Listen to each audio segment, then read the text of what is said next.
This is part one of a two-part podcast. Hi, this is Mark. Sometimes talking to a friend or family member about permaculture can be met with a blank stare if it's all new to them. A great way to explain some of it can be over a card game using permaculture playing cards, which each have interesting facts with quality illustrations and descriptions.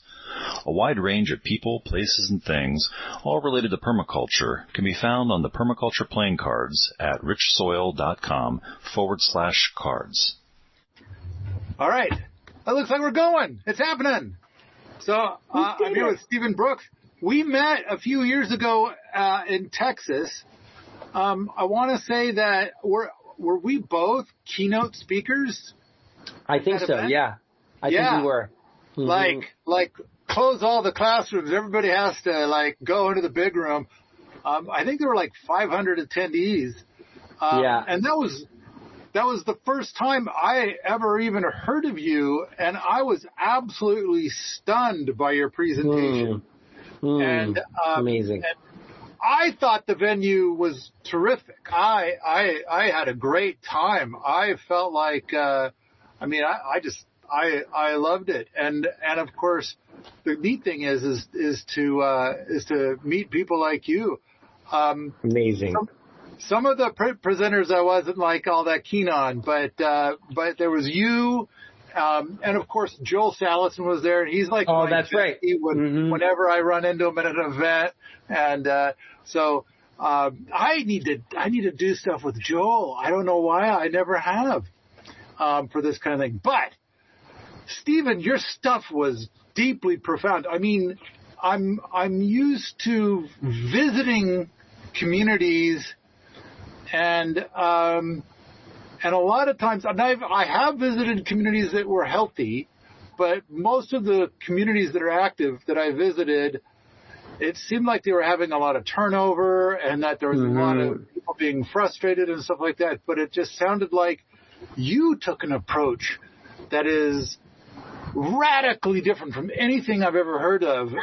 And it sounded like not only was it working really well, but you were at the time going to start up one or two more communities in addition. And now today we're going to try to catch up. But I kind of got a rumor that you got maybe more than the 3 going right now. Is that accurate? Yes. It is accurate. It is. And, I can kind of just give you the trajectory of all of it. Yeah. And I'm remembering that conference that we spoke at, and it was interesting for me. It was so different than anything I'd ever spoken at. It was more like preppers, and I think right after me was in the vending, there was people selling guns and bunker designs, and it was definitely out of what I'm used to doing. But yeah, it was cool. It was the best. One of the best things was meeting you. And there's a lot of people that are in the world of permaculture that get a little turned off by the preppers. Yeah. And I gotta say that hats off to Jack Spirko. I like Jacques Spirko, but he carries the permaculture and community message to the preppers, and I think that it does more for what we want than anybody else. And so I love the idea that for example, at that event, they were so community-esque, and I kind of feel like a lot of the preppers, the thing that they are either told or the thing that they're passionate about is make sure you have enough bullets to kill your local community. And because when things go bad, they're all going to come for what you have.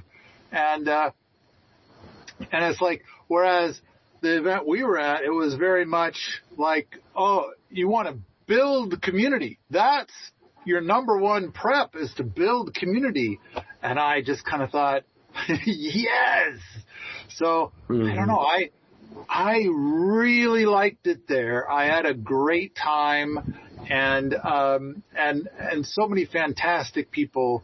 It was just really good. I really enjoyed my. Have you been back to it? No, and now things have changed. I don't know if I would go even if they invited me, but in order to get, so you met me in person, and I think which is rare. I hear there's a problem that I have with travel, and that is that I tell people that I'm big, but I don't think that they believe how big I am until they meet me in person. And then a lot of people are very upset at how big I am. But the thing is that, like, to go to that event, I got onto an airplane, and so it costs extra for me to be on an airplane. And but now I'm not going to travel like that anymore. I believe 2 weeks ago the words were, I'm not allowed to even be on a domestic flight. I don't have a passport, and there's this thing that happened with Montana. Montana's been fighting this real ID thing for decades. Real ID, right? I heard about that. Yeah, and so I don't understand. I don't care, but I was like, I'm not going to get the real ID, which is in Montana is an option. But if you don't get it, you don't get to get on planes or trains or boats. And so, okay with me, I'm just going to not travel anymore. So I like it. Come down there, they paid a lot of money to get me there, and which was cool. And, and I went and spoke at some other things, and they would fly me around and stuff and pay the extra airfare. But I don't know. I like this kind of thing where the technology is advanced enough. We don't need to go anywhere. Online. It's pretty damn good. It's not perfect, I love it. But it's good. Yeah. But okay, I as excited as I was about the event, and I enjoyed it, and yes, I've been to some prepper events where it seemed like people, it was a little gunsy, a little more gunsy than that. And I didn't think that was all that gunsy. And I don't mind the gunsy stuff. I live in Montana. Right. So, but, it's not really my thing.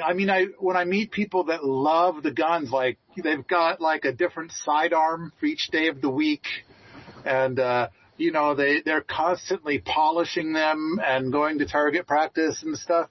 Boy, they love their guns, and they have more than 100. Yeah. And that's I live in Costa Rica where there's no army. Oh, here in Costa Rica we have no army. Yeah. Okay. Yeah. Are people allowed to have guns in Costa Rica? They are. They are allowed to. Although I rarely. It's so interesting that we're even having this conversation. I'm hearing. Maybe it wasn't. I'm just trying to remember where I just was. Where like people I never would have thought. Maybe it was in the U.S. People that I never would have thought are now getting guns for the first time in their lives, and or like people I never would have thought would have even been having that conversation. But I hope to never have one. I can't say never, but I hope to never have one. To me, it's a tool. It's not. I'm trying to think of like a. I don't know. We do have a lot of chainsaws, but we have a lot of trees, and I have a lot of chainsaws too.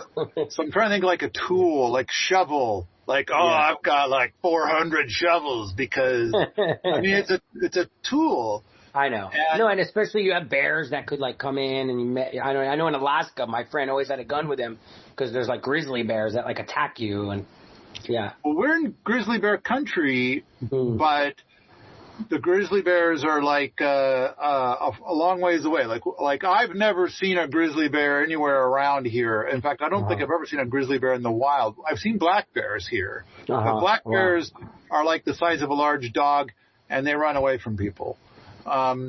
We don't have. There's mountain lions here. And so some people believe that they need to be armed for the mountain lions, but the mountain lions run away too. Generally, I've heard stories of mountain lions not running away, but I've heard stories of tree squirrels not running away. And it's like, it could happen, I suppose. But we're very fortunate. We don't have mosquitoes. We don't have scary snakes. We don't have, we do have moose. I would not want to tangle with the moose, but all right. I'm excited. All right, let me take it. I'll take it away. Okay. At the same time, I mean, there's our history kind of want to talk about, and then of course all these weird topics to go jump into. Mm-hmm. But you presented about this community that you would build, and it was working extremely well. And the general format is it only families? Because it seemed very family centric. So yeah, I'm from Miami, Florida. I had like a very normal beautiful childhood. My dad was a dentist of an island in the Bahamas. My mom he was a dentist in Miami, but he was a dentist of a lot of people in this island in the Bahamas. So I had a real direct connection and fell in love with nature really through the ocean from that part of my childhood. And I'm just trying to think, it was very, very loving family. My parents have been together since they were in 8th grade. I lived in a really epic neighborhood, super safe. I lived right on a canal, which was like a few canals off the bay, which was just a short ride from the ocean. So I was using boats long before I drove cars. And so a lot of my early child years were just on the ocean, and I was super into tropical fish. I had 600 gallons of fish tanks in my house, and I was catching everything that was in them, and super cool. And then just to kind of fast forward, a big thing for me was on October 14th, 1988, I went to my first Grateful Dead concert. and it really rocked me, rocked me literally, but it really rocked me, and just really tasting what it felt like to be surrounded by deep community, where everybody, I felt like I could have gone to any of the 30,000 people that were there, and I could have just gone and cried on their shoulder if I had to. There was just this sense I'd never felt before. It was so unique, and it got me thinking, what is that? What am I feeling? And I want more. And so to fast forward a little bit more, in 1994, my best friend died in a car accident, which was another kind of whoa, life is so fragile and fleeting, and really got me questioning time and what we're doing here and how we're filling it. The kind of jobs, I was a year out away from graduating from college, just the kind of jobs that people were going to do and what that looked like. And then a year later, I went to Costa Rica. I had a girlfriend that was just studying a semester abroad, and I came down to Costa Rica to visit her and fell in love with the country, how beautiful the rainforest was and the beaches and the people and the indigenous people. And it really was, I loved it,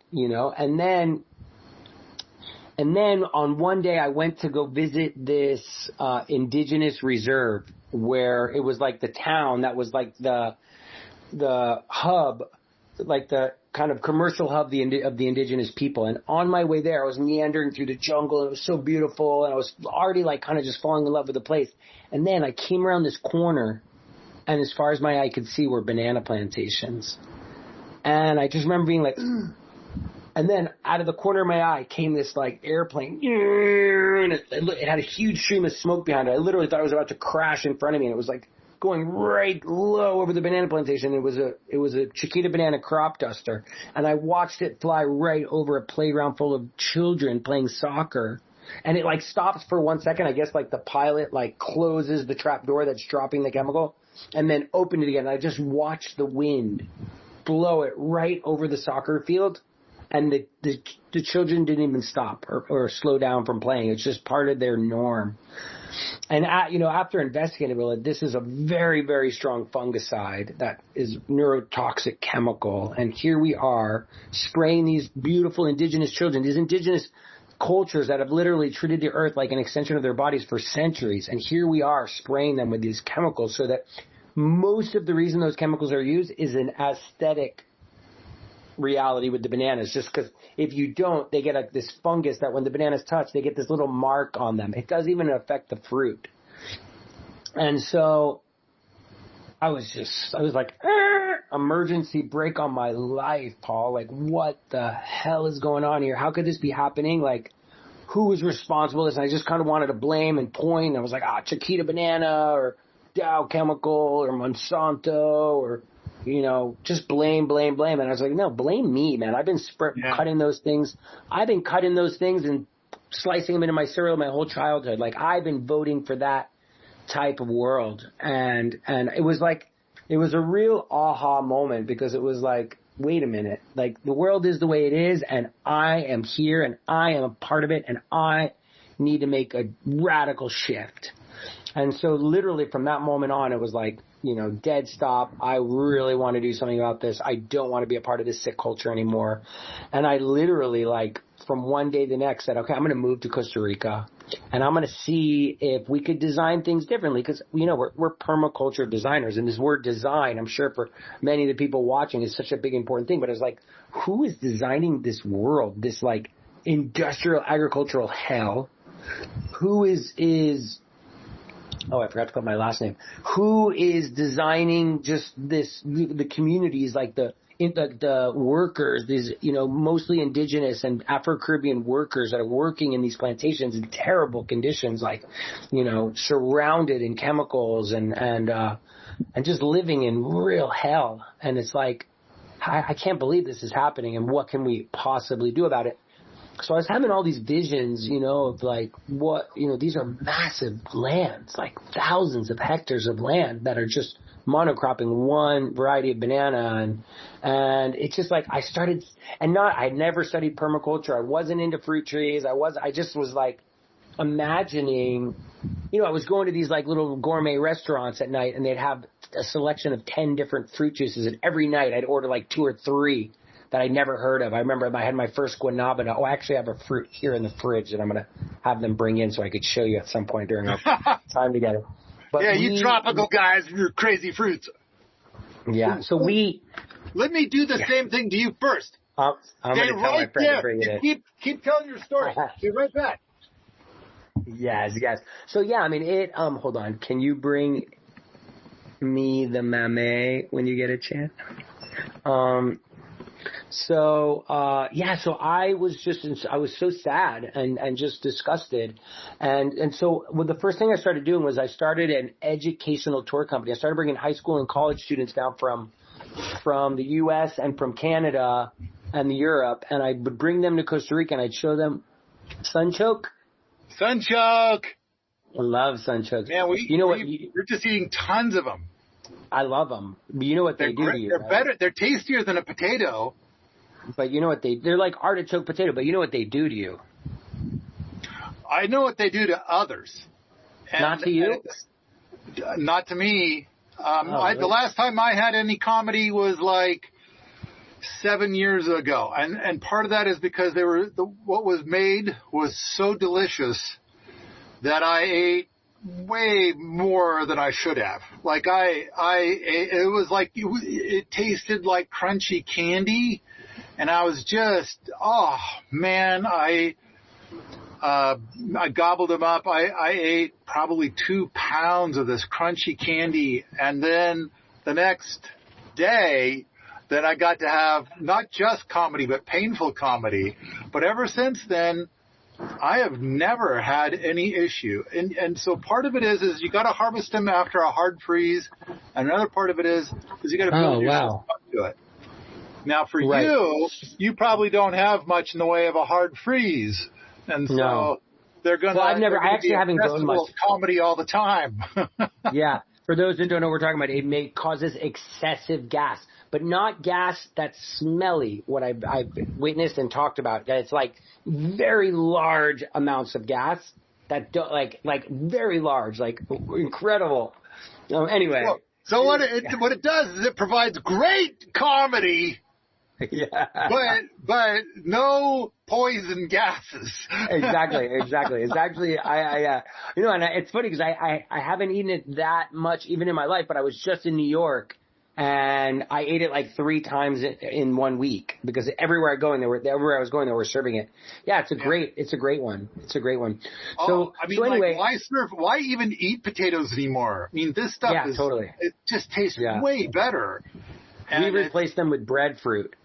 We replaced potatoes with breadfruit, which is a perennial giant fruit that grows on a tree. It's so abundant, and it's much like the French fries from breadfruit are way better than French fries from potato. It's amazing. So anyway, go back to something you said a moment ago, because I want to say that my whole motivation is like almost exactly the same. So there was this point in time when you observed children being sprayed with fungicides, and then later you learned that this fungicide was brutally toxic, but these children were effectively, in the minds of those spraying, disposable. We get paid more if those children die than if we don't spray or whatever, if we give a shit about them. And I gotta say, for me, when I was a teeny bopper, my big thing was hiking the wilderness. So I had a huge backpack, and I would go up into the wilderness for a week or two at a time, and I would go to these teeny tiny lakes, and I would live off of foraging and fishing. And and I loved doing it. And then somebody, someone when I was around 19, talked about the mercury in fish. And I said, it doesn't affect me because I go to these high mountain lakes that, are above any polluter. And so all of the water that goes in the lakes is from the glaciers right there where these lakes are.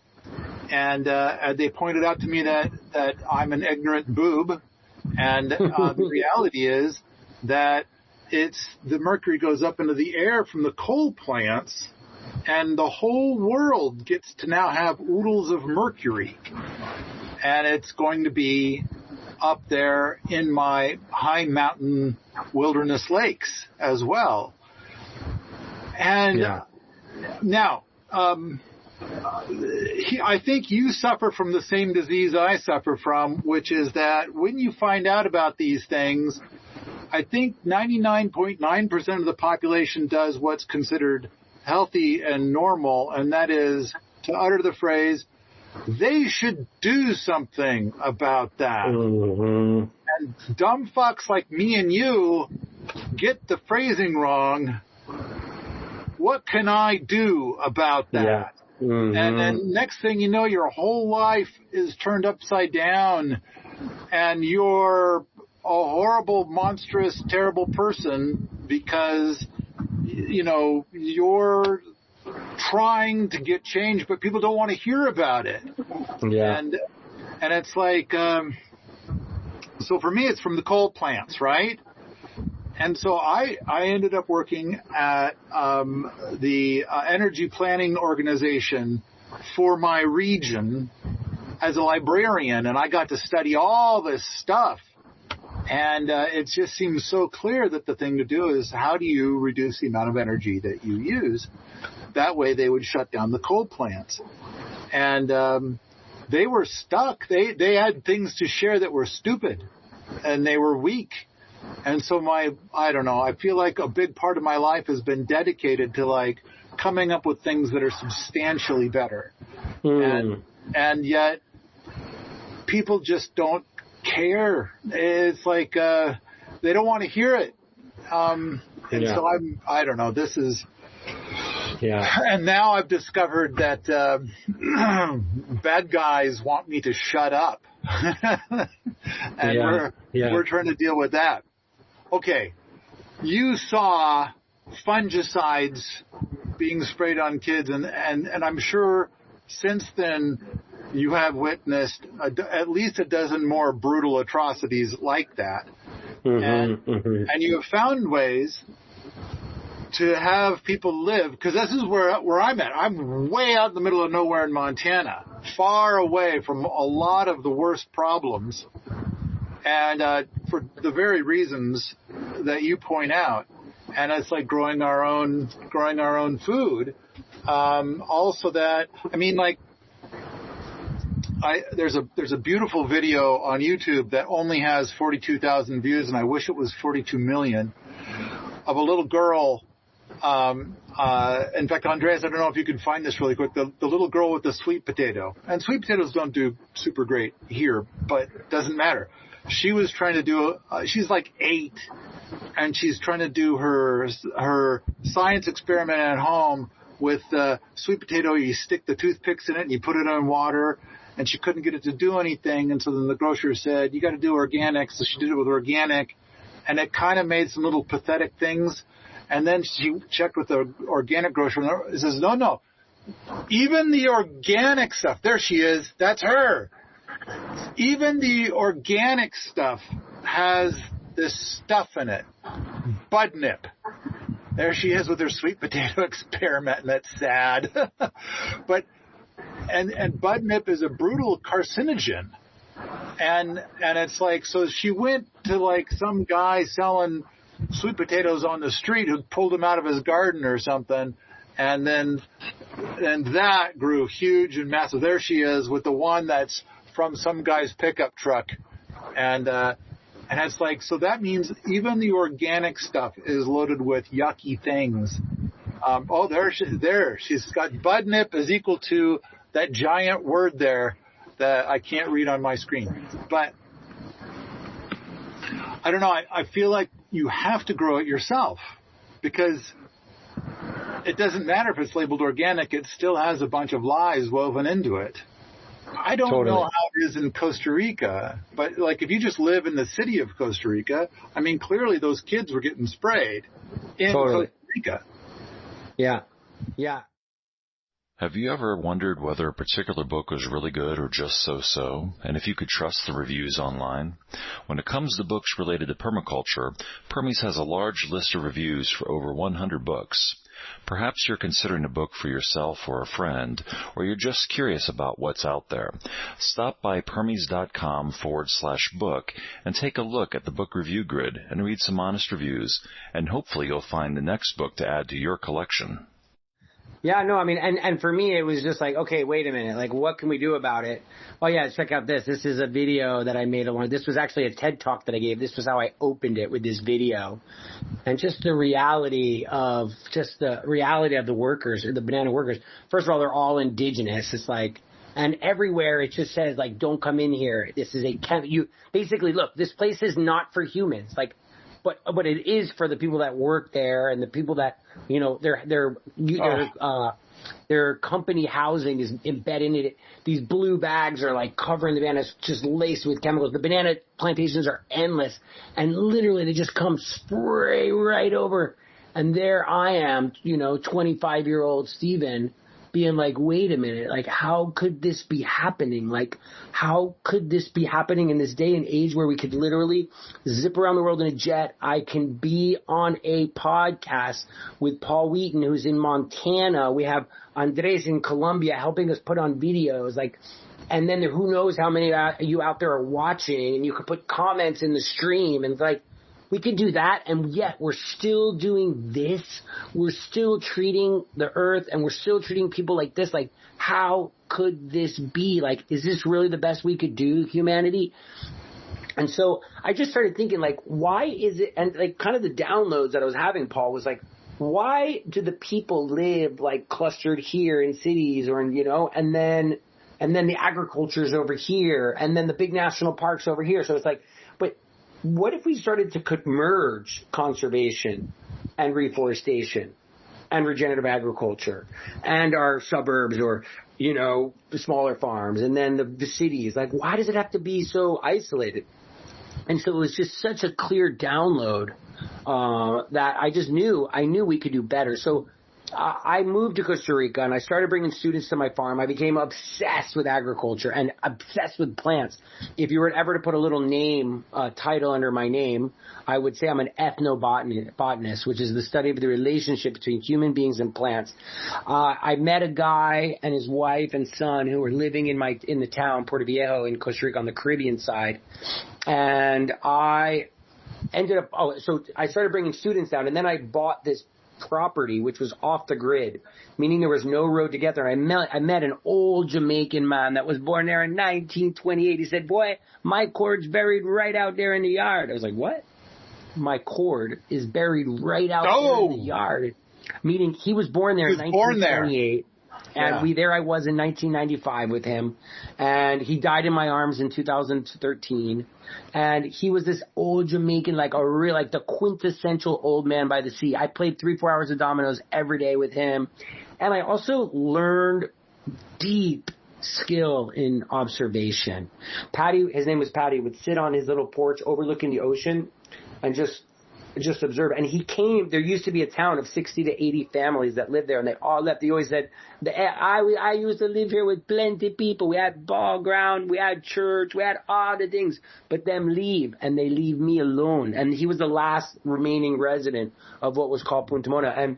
And so I started living with him, and since there was no road to get there, we dug our own wells by hand. We started building our own homes from fallen trees. Andres, that one picture of the really jungly ocean shot you could show right now, and I got obsessed with collecting plants. These friends of mine from the town had a botanical garden. I just remember the first time I went there. This is Punta Mona. You can kind of see the cluster of our place right there on the beach. And like I said, there was no road. You had to come either a 25-minute boat ride around in between the island and the land there, and you could see there's coral reef right off there. And I started receiving my student groups there to spend a day of ecological living with this elder Jamaican man. And I ended up buying the land next to him, which was incredibly cheap because it had no road to get there. Anyone in their right mind wouldn't think to do anything there. And we just started growing food, and I watched what he was doing, and I hired people from the closest town, which was an hour hike south of me, a town called Gandoka.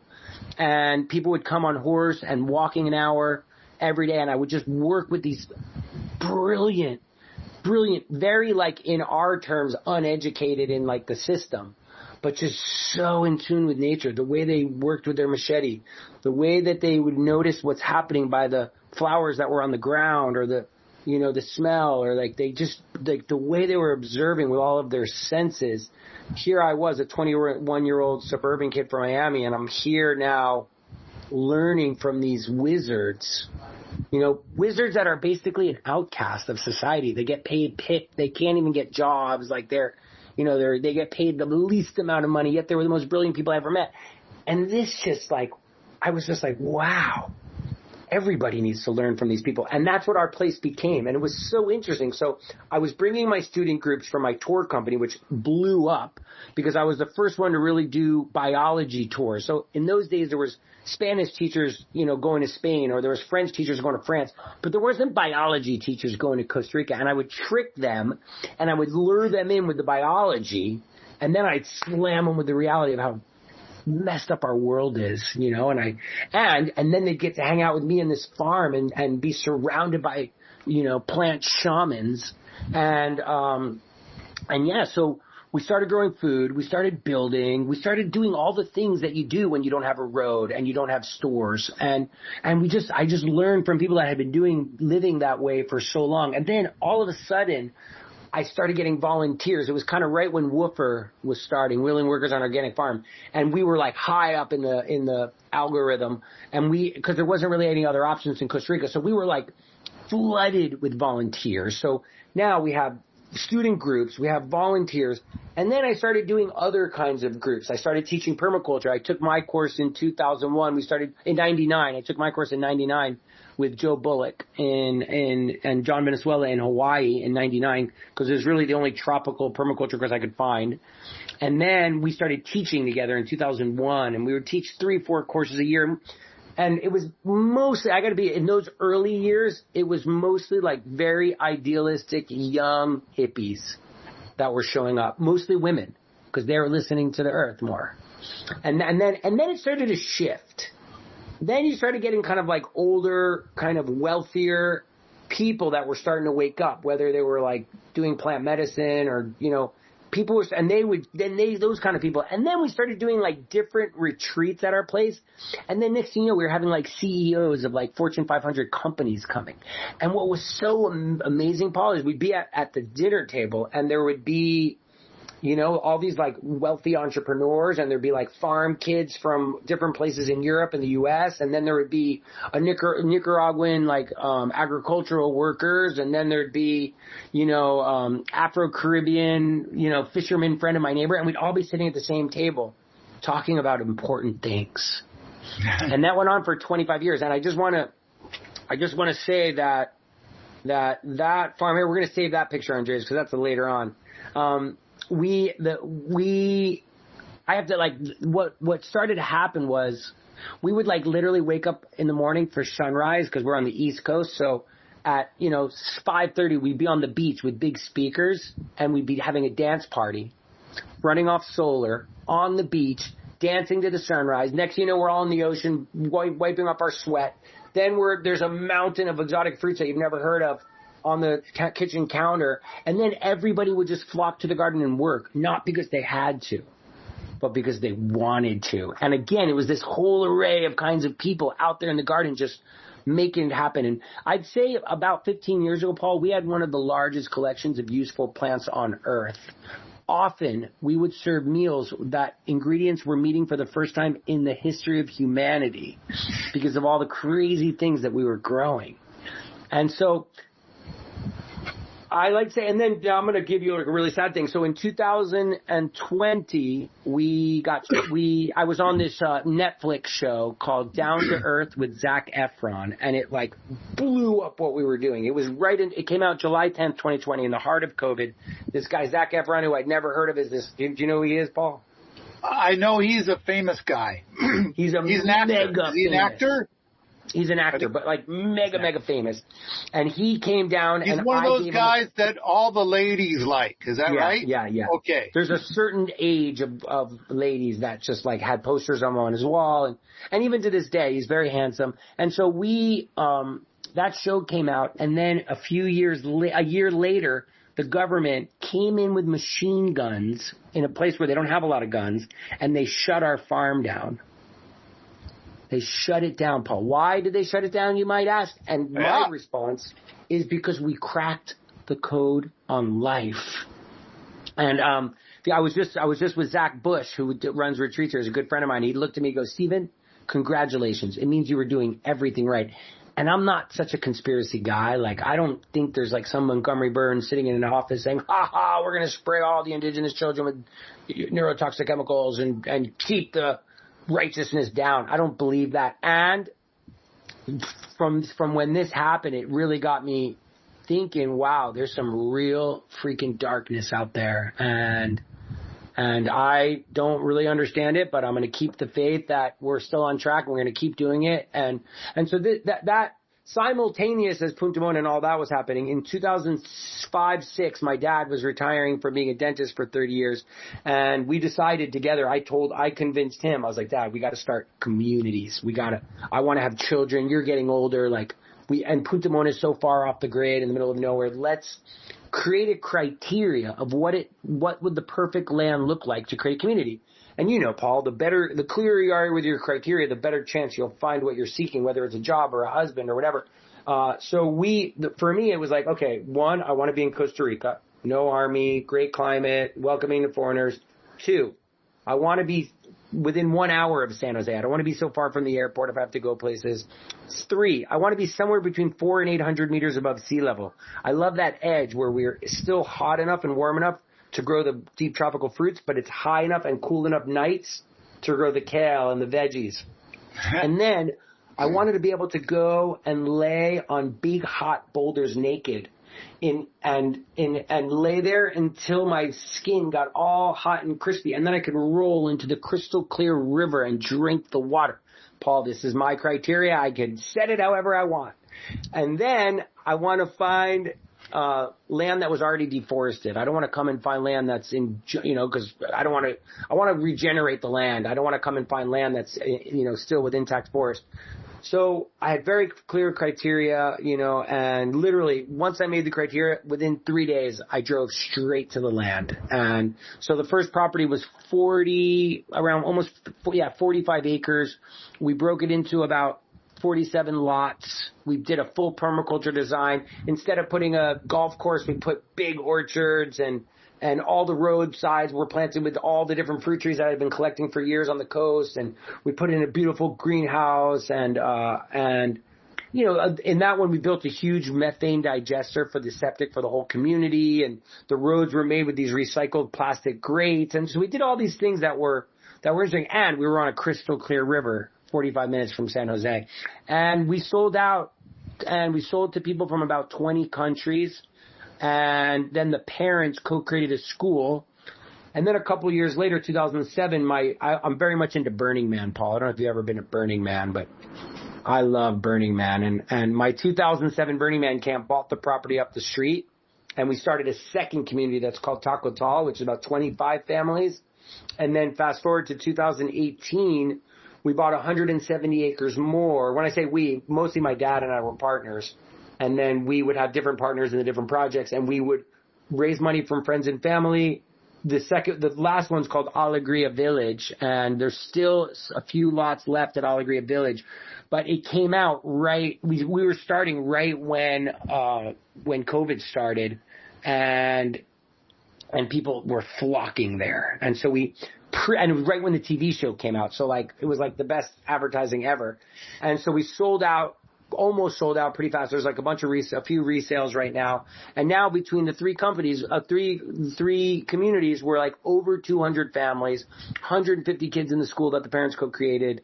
The gardens are dripping. You can show that garden little video from Instagram. Now we're getting there. And then in Alegria, you can go to that. You can, those pictures I sent you, Andres, from Alegria. You can see the garden design that we did, the drawing, which was the first thing we're going to do is we're going to put an epic garden. So I said, okay, we'll make a 20-meter dome. We'll put an epic mandala garden around it. Then we'll do a Fibonacci spiral coming off of that. And then so we did that. And now you can go to, the one. Yeah, so that was the garden. That's 20-meter dome right there. And the garden came out pretty epic. And then you can go a few over to the one where you can see the dome from, that one. Exactly. Andres, you're epic. And so this is the view from our yoga deck that we built up over the garden. So we're we're trying to sell lots. Yeah, come do yoga and look at this garden below. And then go to the video, because what happened, the Instagram video, is those beds were kind of spread out. It looked cool and everything, and not even with me involved, the neighbors came in and redesigned the garden and made it way tighter and way more close together, and did a different design that's now I did what I did, and the neighbors have made it 100 times better. They're so on top of it. And that was kind of the goal. I didn't want to be there and be the guru. And a lot of people saw me on the Zac Efron show, oh, we want to go live with that guy. I'm off to the next one, Paul. My biggest role here is an igniter. So this is what the garden looks like now, and it is just pumping food. And you can see on the left there that row of trees, and you look at the size of the cars. That's a huge garden. Those cars, these are all fruit trees along the road, and they're all starting to produce. And so now, part of your HOA dues every Tuesday. Everybody, it's like a celebration of food. You go down to the dome every Tuesday, and all the neighbors are there picking up their baskets of all the different fruits and greens and yucca and sweet potatoes and all the things. And it's thriving, and people are happy, and it's in the hands of the neighbors. It's they're just doing it. And what's cool is at first, the three communities were kind of in this weird, what's going to happen there? What's going to be like? And now every night there's something cool happening. All the communities flock to one of them. There's workout things happening. There's yoga classes. There's some speaker about Buddhism. There's, every day there's something cool happening. And then there's each community has its series of WhatsApp groups. And now there's a WhatsApp group for the whole valley. And now there's a health food store in a town never would have had a health food store. I mean, it's really a phenomenon. I'm super proud of it. And then now, about 2.5 years ago, we moved to the coast in a town called Nosara, which is kind of like the new age epicenter, like yoga, spiritual side area of Costa Rica. And we bought 100 acres on the beach, and basically all the lessons we've learned from all the things we've already done, we're kind of incorporating in this. And one of the things we're doing is kind of like a Punta Mona 2.0, which is like a permaculture school and hospitality center. And then, the only other thing I just want to add in here, Paul, I know I've been on a monologue for a while, but this last kind of thread is in 2020, the same time all this was happening. I had this student in 2018 in my permaculture course in Punta Mona. She was this epic student. You know, everybody has to do their design project, and her design project was just so creative, so brilliant. I'm sure you've seen those before. And I was just like, basically right out of the permaculture course, I hired her to be the head of marketing. I also started a big music festival in Costa Rica. It's called the Envision Festival. And I hired her to be the head of marketing because I just saw her brilliance. And we did that together for a few years. And then in 2020, we stepped away and we started Ecoversity because she left that course and she's like, Stephen, you can't be teaching this to 30, 40 people at a time. We need hundreds of thousands of people taking this course. Like what does that look like? How can we do that? And so in 2020, we started doing online permaculture courses, which I'm sure you could, I was kind of like, no, we can't do this online. And now, you know, sometimes we'll have 300 or 400 people in a course. And literally, Paul, I know people's voice. I know where they're from. I know which design project they're in. Like, it's amazing what's the community that happens inside Zoom. You know, it's really epic. And so, yeah, Ecoversity, we have another course coming up in January. It's called the Living Design.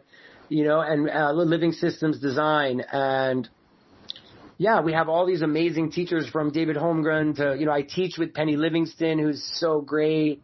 And, Zach Bush comes on and Starhawk, and we got to get you on there, Paul, now that we're reconnected. And, you know, it's like teaching a live course. You couldn't get David Holmgren. He's like you. He doesn't even leave his house in Australia. You know, he doesn't leave his farm. He's got too much to take care of, just like you know.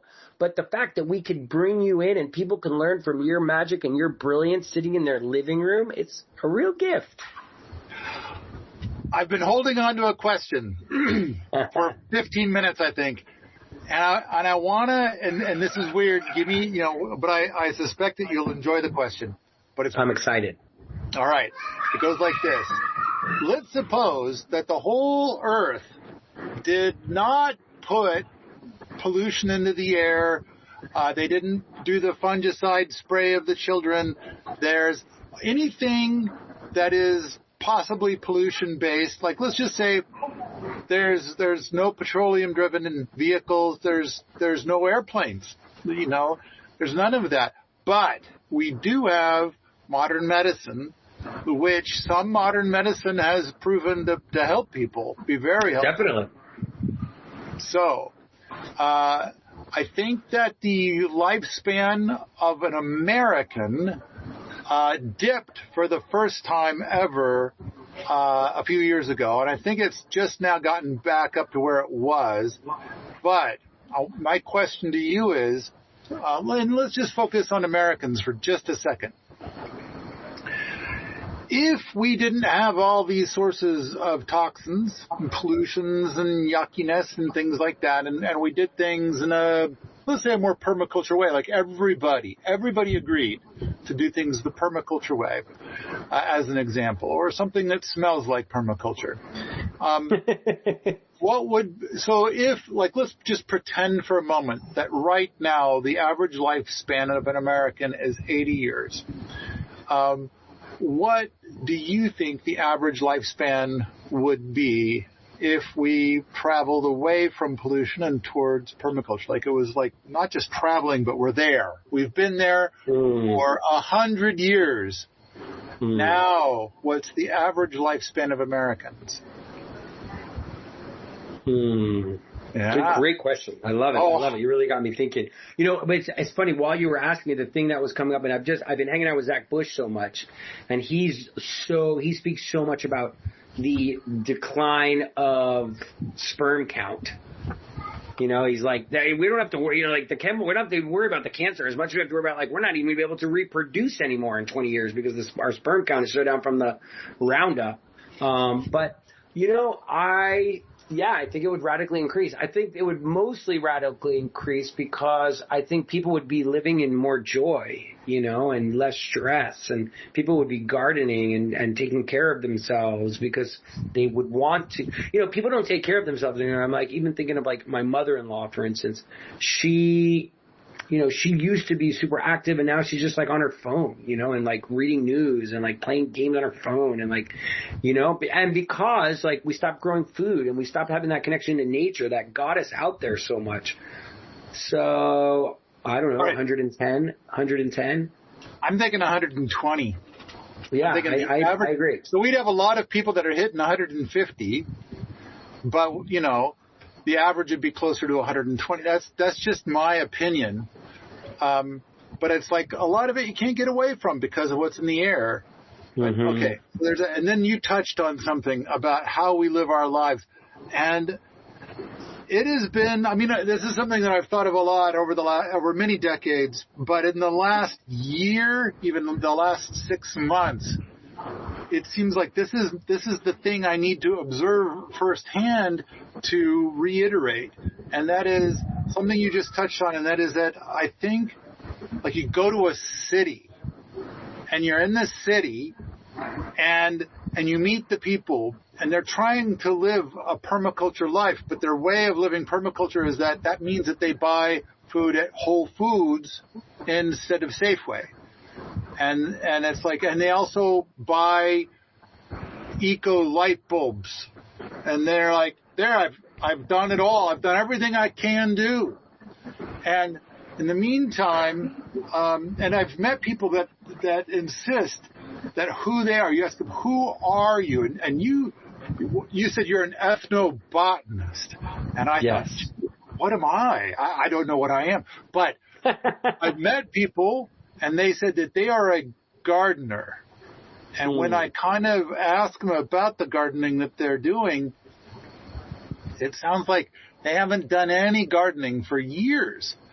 And it's like, it's because they live in the city and they have to pay rent or mortgage. Yeah. And then they have to pay for the car that gets them to work and back. And they've got all these other expenses. And then, of course, the idea of trying to live off of a garden in a city is too challenging, and I would wish to, address that. But setting that aside, they feel convinced that they have to get the money to pay for the food. And then, of course, rather than taking time gardening, they have to go to the Whole Foods, pick out the food that they're going to eat, and then wait in line and buy it. Now they can eat. Pay exorbitant prices. Or go to a restaurant and do the thing that you got to do at a restaurant to get it. And sure, there's prices, but basically their strategy is like, if the price is too high, I need to get a job that pays higher. And a lot of times you get that job that pays higher, and it's a little soul draining, but you get more money, but it's harder. And not only do you need to be there on time, but for this higher pay, you need to be there early and you need to stay late. But that's okay, because now you have more money and you can, make yourself more comfortable with more money. So what I'm observing is people who call themselves gardeners, and even people who don't, and their life seems to me to be very gray and soulless, and they're and you were saying some stuff, and it's like, this is exactly it. It's like they don't like their life or themselves, and they wish they were somebody else, but they also feel like they're locked in. They feel like there's no alternative. There's no other path. And so I kind of feel like there is. And it's actually pretty easy get there, but you do got to kind of let go of. Yeah. What is the thing? There's a phrase about how it'll be impossible to convince people to step out of the chains of slavery. They just won't do it. That's the name of my book. The name of my book is Break Them Chains, A Suburban Guy's Escape from the System. There we go. It's not out yet, but it's getting there. I'm working on it right now. Okay. But it's like I don't know, the last 6 months I've seen so much of these people where they refuse to even look at the chains, and they're sad. They are so sad, and they're carrying so much pain about the path that they're on. But I kind of feel like this whole thing of like they feel like there's nothing else, and a big part of it is living in the city, and it's like you live in the city because you can get more money per year by being in the city than if you were living out of the city, and I kind of feel like when you live out of the city, if you want to grow enough food to feed a dozen people, which would be you and others that you know perhaps, that can be 10 or 20 times easier to do out of the city. Like if you've got a couple of acres. And it's like that now, growing a lot of food becomes so much easier. But if you're in town living in pollution soup, then generally you don't have like a lot of acreage to grow a lot of food, and it can be a pinch to grow enough for one person on it. And the thing I think the biggest limited factor, Paul, is time. You're limited on time. You don't have time to do it anymore. Like, it's a live and grind there. It just takes all it's like you're so tired because you work so hard to even just pay your rent. It's like you can't even do any of the things you want to do because you're just like grinding. And I've been seeing it. I've been looking at, and that's why I wrote that book. I started it years ago, and I put it down for 10 years, and I just picked it up to finish it. And I feel like it's good timing because like more than ever, people are like, what in the hell am I doing? Like, yeah, it is. They're drowning. They're drowning in their choices, and they're told that these are the best choices. Like they've followed the path to be comfortable. They followed the path to try to be able to breathe, to try to be able to have safety.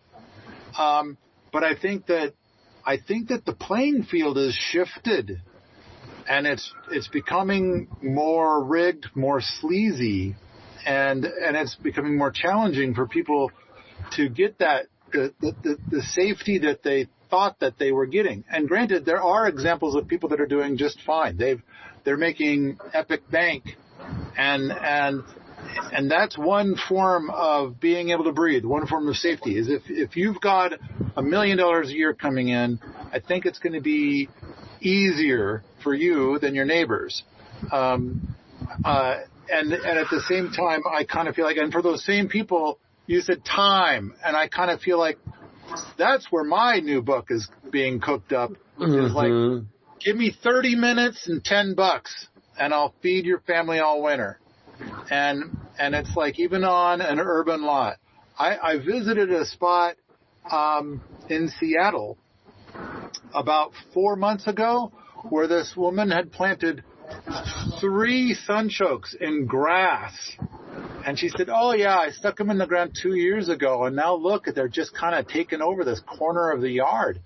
And I said, I think you got about 200 pounds of sunchokes right there. I think that's all the food you need to get through the winter, like if you wanted to. But, you could travel some different paths and not eat just that. You might grow some other things, too. And she did. She had a couple of other little food plants growing, but they weren't going to produce very much. But this one corner, it's like, all I do is stick them in the ground, and here it is 2 years later, and she's got like hundreds of pounds of food. So totally. I don't know.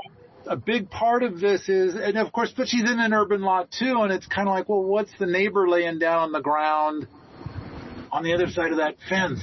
And it's like, and not to mention the fact that there's so much traffic in the area all of Seattle is in this big brown cloud, and when it rains, how much of the brown ends up in your soil? And now what's that like? And so,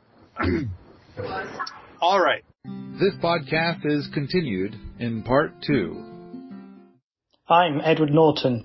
No, not that one, the other one, and I love pies. No, not that kind, the other kind. Permies is an old-school forum packed full of friendly people who occasionally give out a slice of pie. You'll never forget your first slice of pie. It made me feel so good, I had to buy a whole pie so I could share the love. Oh, and there's apples too. Sign up at permies.com to join in the world of homesteading and permaculture, and you too might get a slice of pie.